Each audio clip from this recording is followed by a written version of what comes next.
آج کی رات 21ویں روزے حضرت علی رضی اللہ تعالیٰ عنہ پر حملہ ہوا، شہید تو پھر 2 دن کے بعد ہوئے، موت تو 2 دن کے بعد واقع ہوئی، لیکن 21 کی رات تھی۔ علی بن ابی طالب بن عبد المطلب بن ہاشم بن عبد مناف بن قصی بن کلاب بن مرہ بن کعب بن لبی بن غالب بن فہر بن مالک بن نضر بن کنانہ بن خزیمہ بن مدرک بن الیاس بن مدر بن نزار بن معد بن عدنان بن عود بن حمیسہ بن سلامان بن عوس بن بوز بن قموال بن عبی بن عوام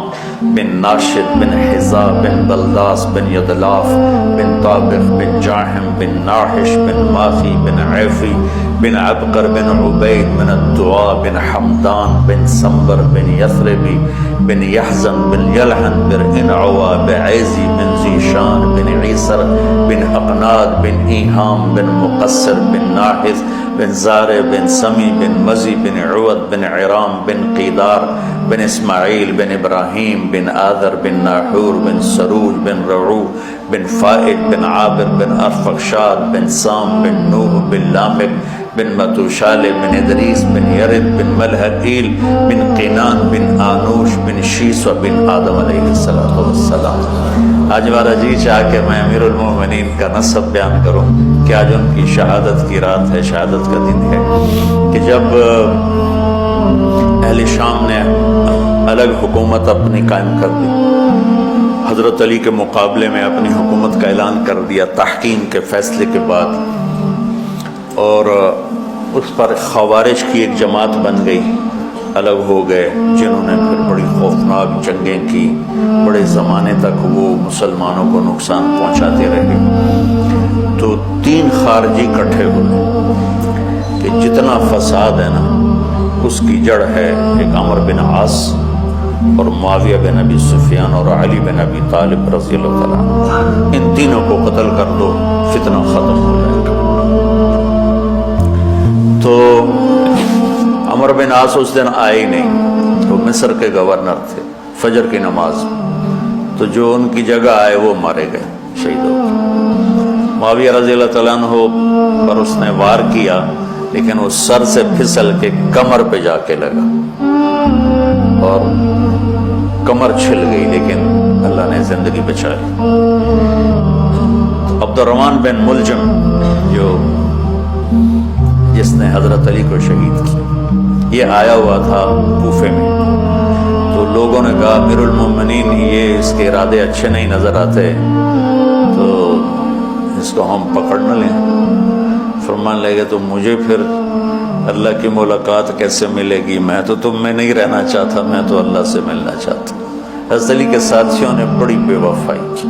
بڑی بے وفائی کی، اس لیے میں کہہ رہا ہوں مظلوم ترین ہستی۔ بسر بن ابی ارطاد نے یمن پہ قبضہ کر لیا شام کے لشکر کی طرف سے، اور حضرت عبید اللہ بن عباس رضی اللہ تعالیٰ عنہ کے 2 بچے اپنے ہاتھوں سے ذبح کیے جیسے بکرا ذبح کیا جاتا۔ آل رسول کے 2 بچوں، میں صنعاء میں اس مسجد میں گیا، وہیں ان کی قبریں موجود۔ تو حضرت علی بے قرار ہو کے نکلے کہ چلو اہل شام کے خلاف جہاد کریں،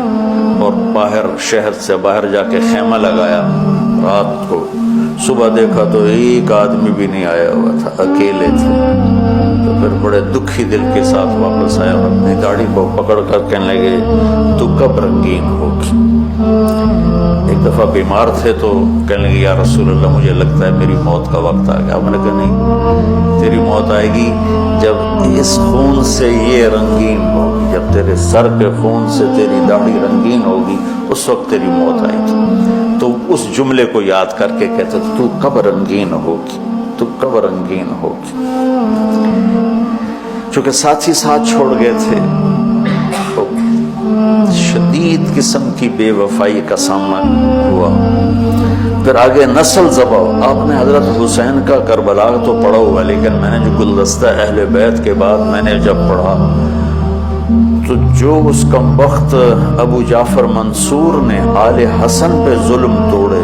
اللہ میرا ہچکی لگ گئی روتے روتے. اس ساری اولاد کو آخر میں پہلی دردناک سزائیں دی، دردناک سزائیں دی، اور پھر ان سب کو ایک کمرے میں بند کر کے چاروں طرف سے کمرہ ٹائٹ کر دیا، ہوا بند کر دی، گھٹ کے سارے شہید ہو گئے، تڑپ تڑپ کے سب اس میں شہید ہو گئے. اس لیے میں کہہ رہا ہوں سب سے مظلوم ہستی ہیں علی بن ابی طالب.